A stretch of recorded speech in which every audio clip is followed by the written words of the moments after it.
கிறிஸ்துவுக்குள் மிகவும் பிரியமானவர்களே, அருமையான இந்த நாளிலே உங்களை சந்திப்பதிலே நான் மிக்க மகிழ்ச்சி அடைகிறேன். உங்கள் ஒவ்வொருவருக்கும் என் அன்பான வாழ்த்துக்களையும் ஸ்தோத்திரங்களையும் தெரிவித்துக் கொள்கிறேன்.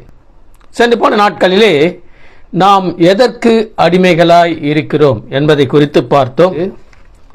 முதலாவது காரியம், இன்னைக்கு அநேக இடத்துல பணத்துக்கு அடிமையாக இருக்கக்கூடிய சூழ்நிலையை நாம் பார்க்கிறோம். பணக்காரனாக தான் அவன் சொல்லத்தான் எடுத்துக்குவாங்க, அவன் சொல்லத்தான் கரெக்டுன்னு சொல்லுவாங்க. பணத்துக்கு அடிமையாக இருப்பதை எப்படிப்பட்ட காரியங்களை நம்மளுக்கு வர வைக்கும் என்பதை குறித்து பார்க்கும்போது, பொதுவாகவே வேதத்தில் பணத்துக்கு அடிமை யார் என்று குறித்து பார்க்கும்போது யூதாஸை தான் அநேகம் பேர் சொல்லுவாங்க.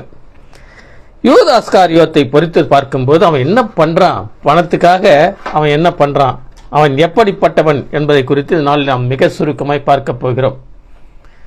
அவன் பணத்துக்காக என்ன பண்றான்னா, மத்தேயு நற்செய்தி நூல் 26ஆம் அதிகாரம் 14-15 வாக்கியங்களை அங்கே பார்க்கும்போது சொல்லப்பட்டிருக்கிறது. அப்பொழுது பன்னிருவரில் 12 பேர்ல ஒருவனாகிய யூதாஸ் காரியோத் என்பவன் பிரதான ஆசாரியரிடத்திற்கு போய் நான் அவரை உங்களுக்கு காட்டிக் கொடுக்கிறேன், நீங்கள் எனக்கு என்ன கொடுக்கிறீர்கள் என்று கேட்டான். நான் போய் கேட்கிறான், ஆண்டவர் இவனை எவ்வளவு உயர்ந்த இடத்துல வச்சிருந்தாருன்னு நம்ம பார்க்க போகிறோம்.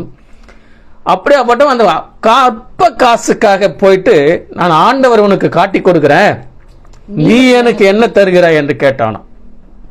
இன்னைக்கு நிறைய பேர் அப்படித்தான் நம்ம கூட பண்ணிட்டு இருக்கோம். சில பேரை காட்டி கொடுக்கணும்னா அதுக்காக நம்ம எவ்வளவு வேணாலும் செலவு பண்ணக்கூடியவர்களாக காணப்படுறோம். இப்படிப்பட்ட சூழ்நிலை நம்ம வாழ்க்கையில் இருக்கக்கூடாது. அங்கே யூதாஸ் காரியோத் எப்படிப்பட்டவன் என்பதை குறித்து பார்க்கும்போது, அவன் சீமோனுடைய மகன். முதலாவது காரியமாக அவன் சீமோனுடைய மகன். இரண்டாவது, 12 சீஷர்கள் ஆண்டவருக்கு இருந்தார்கள். அதில் 11 பேர் கலிலேயா தேசத்தை சேர்ந்தவர்கள். இந்த யூதாஸ் காரியோத் மட்டும் யூதா நாட்டை சேர்ந்தவர். இயேசுடைய பார்வையினாலே ஏவப்பட்டு அவருடைய அழைப்புக்கு கீழ்ப்படிந்தவன், ஆண்டவருக்கு கீழ்ப்படிஞ்ச ஒரு மனுஷனாக தான் இருந்தான். வரவு செலவு கணக்கை, உண்மையா இருக்க வரவு செலவு கணக்குகளை பார்க்க நியமிக்கப்பட்டவன். இப்படிப்பட்டவனை ஆண்டவன் ஏன் தேர்ந்தெடுத்தான்? அந்த வரவு செலவு பார்க்கறதுக்கு எதுக்கு தேர்ந்தெடுத்தார்னா, அவன் சுசேஷத்தில் உண்மையான இடத்துல இவரிடத்தில் இருந்தான். இரண்டாவது காரியம், தன் கடமைகளை உண்மையோடு செய்தான். அதனால்தான் அவனை ஆண்டவர் அவனை ஒரு ட்ரெஷரராக வச்சார், ஒரு பொக்கிஷதாரராக வச்சார். அவனை ஒரு கணக்குகளை பார்க்கக்கூடிய ஒரு மனுஷனா பெற்ற. ஏன்னா உண்மை உள்ளவனா இருந்தான். ஆனால் பொருளாசை, அதாவது பண ஆசையினால் நிமித்தம் இவன் கெட்டு போகக்கூடிய ஒரு காரியத்தை பார்க்கிறோம். எனவே அந்த 30 வெள்ளிக்காசுக்காக இவ்வளவு உண்மையாய் இருந்த ஒரு மனுஷன் மாறி போகின்ற ஒரு சூழ்நிலை. நீங்க அந்த யூதாஸ் பற்றி படிக்கும்போது பார்த்தீங்கன்னா, யூதாஸ் காரியத்துக்குள்ளே சாத்தான் புகுந்தான் இருக்கும். என்ன சாத்தான்? அதுதான் அந்த பணம் என்ற ஆசை. நம்முடைய வாழ்க்கையில் அநேக ஆசைகள் நம்மை கொண்டு போய் பள்ளத்தில் விடக்கூடிய காரியமாய் காணப்படும்.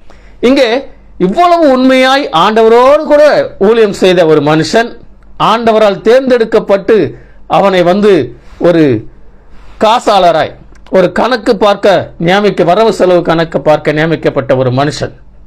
அப்படிப்பட்ட மனுஷன் ஒரு பண ஆசையினாலே அவன் நாண்டு கொண்டு செத்தான். அதான் வேதம் சொல்லுகிறது. 1 தீமோத்தேயுவின் புஸ்தகம் 6ஆம் அதிகாரம் 10ஆம் வாக்கியத்திலே, பண ஆசை எல்லா தீமைக்கும் வேறாய் இருக்கிறது. பண ஆசை, அந்த பண ஆசை நம்ம கிட்ட இருந்துச்சுன்னா அது எல்லா தீமைக்கும் அது வேறாய் இருக்கக்கூடிய ஒரு சூழ்நிலை காணப்படும். For the love of money is the root of all kinds of evil. நம்ம பணத்தை வேணும், அவசியம்தான். ஆனா அது மேல் இச்சையா இருந்து அதை எப்படியாவது நம்ம சம்பாதிக்க வேண்டும் என்று இருக்கக்கூடாது. எனவே இந்த கணக்கு பார்க்கின்ற வேலையை ஒருத்தர் நம்மளுக்கு தராங்கன்னா, ஆண்டவர் நம்மளுக்கு தராங்கன்னா அதில் நம்ம உண்மையுள்ளவர்களாக இருக்க வேண்டும் என்று இங்கே காணப்படுது. பண ஆசை இல்லாத மனுஷனாக இருக்க வேண்டும். நம்முடைய ஆசை நாம் எதற்கு அடிமை இருக்கிறோம் என்றால், முதலாவது காரியம் இந்த பணத்திற்கு அடிமை இருக்கிறோம். அந்த பண ஆசை எல்லா தீமைக்கும் அதுதான் வேர்வாய் இருக்கிறது. எனவே அப்படிப்பட்ட ஆசையை விட்டு நாம் விலகுவோம்.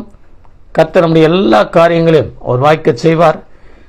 கர்த்தர் மேல் கர்த்தருக்கு அடிமையாய் இருப்போம். கர்த்தர் நம்மை பலப்படுத்தி ஸ்திரப்படுத்துவார். மண்ணாசையில் நான் மயங்கியே மெய் வழி விட்டகன்றே, கண் போன போக்கை பின்பற்றினேன், கண்டேனில்லை இன்பமே. காணாமல் போன பாத்திரம் என்னை தேடி வந்த தெய்வமே, வாழ்நாளெல்லாம் பாதையில் நடத்திடுமே, வாழ்நாளெல்லாம் பாதம் சேர பாதம் நடத்திடுமே. நாம் மீண்டுமாக நாளை தினத்தில் சந்திப்போம். கர்த்தர் உங்கள் ஒவ்வொருவரையும் ஆசீர்வதித்து வழி நடத்துவாராக. ஆமென். ஆமென்.